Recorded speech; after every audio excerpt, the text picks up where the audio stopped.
Assalamualaikum. Alhamdulillah. Ular juga ni. Ular kecil je bang. Ular kecil je. Dua ekor. Satu ujung situ. Oh, seekor je. Tak, seekor dalam ni. Oh, seekor dalam ni, tak apa. Tangkap tu seekor ni. Satu-satu. Satu persatu dulu Kena buka lagi. Buka. Sebab dia masuk dalam ni. Dia masuk dalam sliding door tu. Oh. Dah.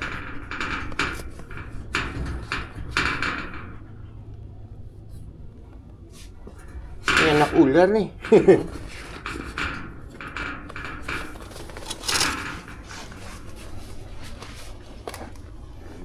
Seekor lagi mana?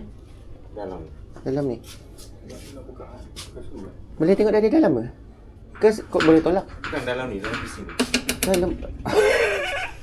Macam mana boleh masuk dalam besi tu? Itu. Pasal kawan saya tengok. Okey ya.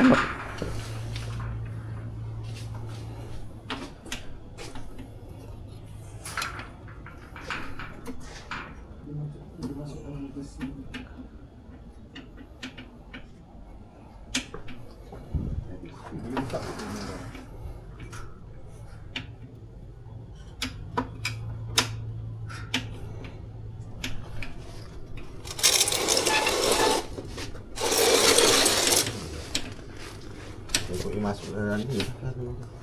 Tapi pecah lah bang. Kalau abang buka tak pecah. Jadi tu kerja pula nanti.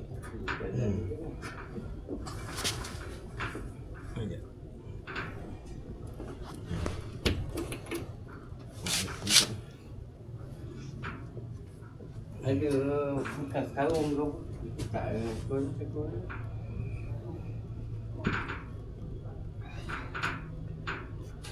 Ya.